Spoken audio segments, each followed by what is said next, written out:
a gente falou muito de parafuso, né?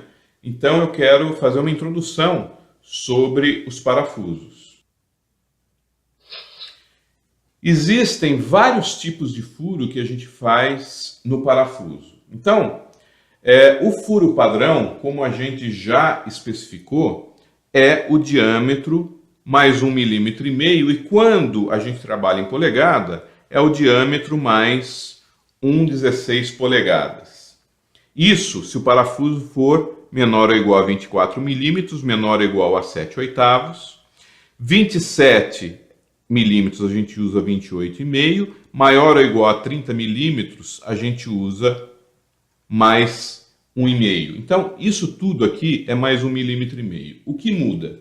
Muda no diâmetro do furo alargado. Eu não falei, mas é possível fazer um furo alargado. Então, aqui eu tenho o parafuso e eu faço um furo alargado.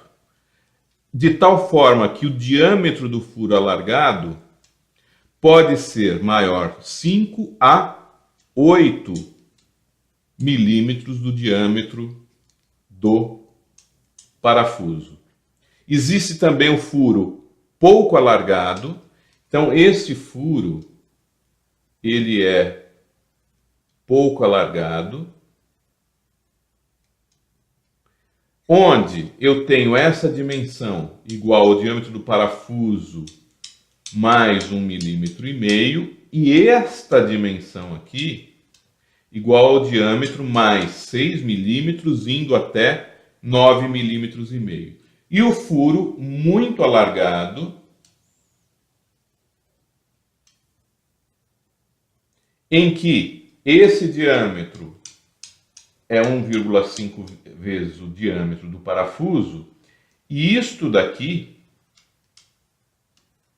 2,5 vezes o diâmetro do parafuso.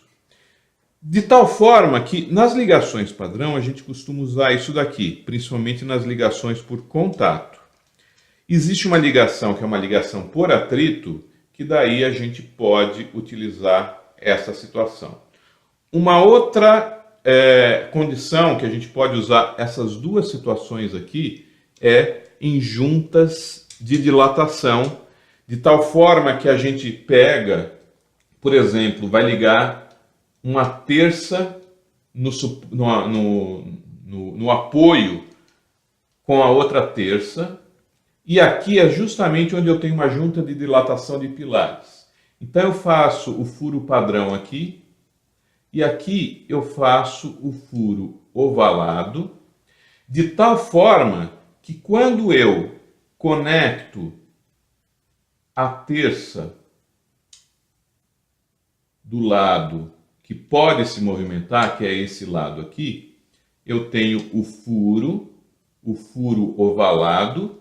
Então eu instalo um parafuso, cabeça do parafuso, aqui eu coloco uma porca encostando, permitindo que haja movimento, e aperto na contraporca a porca. Então ele fica solto, ele não pode se movimentar nessa direção, mas ele pode se movimentar na direção longitudinal. Sobre distância entre centros de furo, que a gente falou bastante também, a distância de um centro a outro de furo.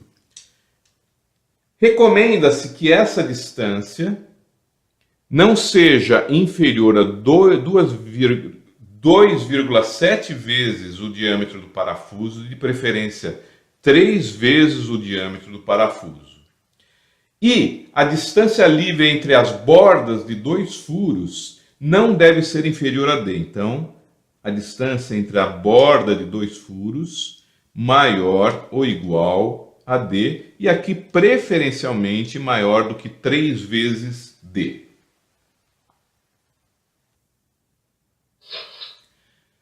Em relação à distância mínima de um furo à borda, dependerá se a borda é cortada com serra ou tesoura, ou se ela é uma borda laminada ou é cortada com maçarico. Então, por exemplo, para um parafuso de 3/4 de polegada, 19 milímetros, a distância seria 32 milímetros. ou 26 na borda laminada ou cortada por maçarico. Numa borda com 7/8 de polegada, que é 22 milímetros, a borda deveria ser 38 ou 29 no caso de cortada a maçarico. A minha recomendação é a seguinte: se vocês forem utilizar parafusos, vou colocar aqui o diâmetro do parafuso, de meia, de 5/8, de 3/4, de 7/8, de 1 polegada e assim por diante, vocês utilizem o seguinte, porque em geral nunca vai dar problema. Diâmetro de furo, distância de eixo de furo a eixo de furo, distância de eixo de furo a borda de chapa. Para meia, de furo a furo, 50 milímetros, de furo a borda, 25. 5/8, 60 e 30. 3/4, 70 e 45. 7/8, 80, 70 e 35. 7/8, 80 e 40. 1 polegada, 100 e 50 milímetros. Vejam que aqui nós estamos respeitando o limite de 3 vezes o diâmetro e aqui nós estamos respeitando todos esses requisitos de distância mínima.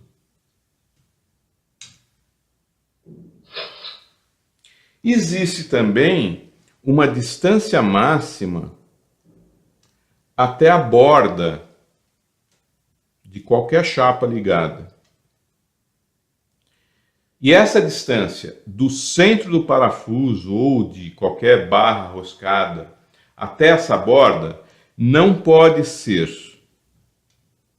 maior, então deve ser menor ou igual a 12 vezes a espessura da chapa, essa espessura T aqui da chapa, ou 150 milímetros, o que for menor. Então não existe ligação com a borda maior do que 150 milímetros, independente da espessura da chapa. Isso para NBR 8800. Nas chapas dobradas eu apresentei esses limites.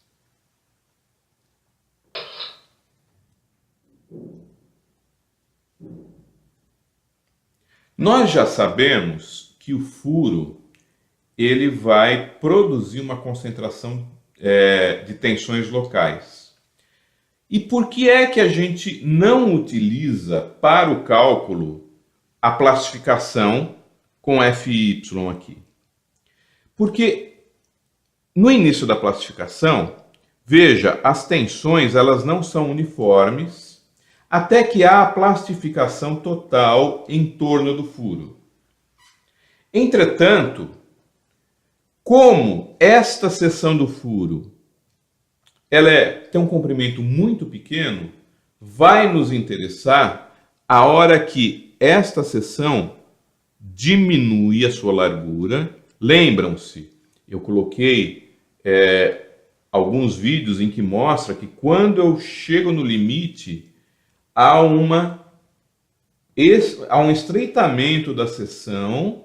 Então, enquanto eu tinha uma seção A, a tensão era igual à força aplicada dividido por essa seção A. Depois, a hora que está acontecendo o escoamento, há uma redução dessa seção. E essa seção é igual a N, essa tensão A igual a N sobre a área final. Vejam, a tensão, na verdade, que a gente coloca é a tensão de escoamento. Ela vira tensão de ruptura porque diminui a área. Então, essa tensão é FY. Ela só vira ruptura porque diminui a área. A hora que diminui a área e atinge a ruptura é que eu tenho o estado limite último de ruptura da seção líquida efetiva. Espero ter esclarecido o motivo aqui. E Como eu citei em alguns exemplos, nós consideramos que há uma distribuição uniforme entre de tensões, de forças entre os parafusos. Na realidade, não existe. Quando eu tenho a força N aplicada, veja, eu tenho os parafusos de extremidade com uma tensão maior do que o parafuso central. Até que os parafusos 1 e 6 atingem a tensão de escoamento. Aumento ainda mais.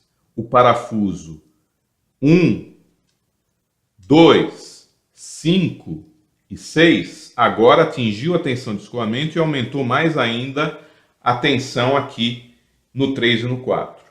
Até que ela se torna uniforme, ou seja, todos os parafusos estão com a mesma tensão, na plastificação de todos eles antes da ruptura.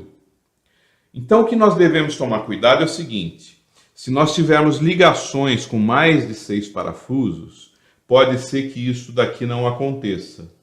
Então, a minha recomendação é que vocês não utilizem ligações com mais do que 6 parafusos.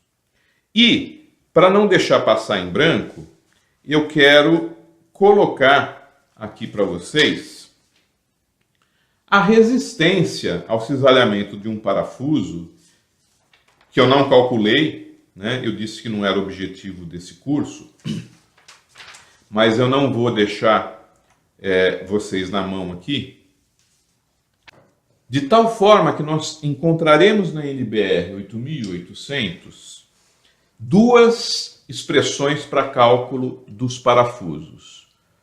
Um passando pela rosca e outro fora da rosca. Então, no primeiro caso, esse primeiro caso é parafusos de alta resistência, ASTM A325, ASTM A490, por exemplo, e barras redondas roscadas, quando o plano de corte passa pela rosca.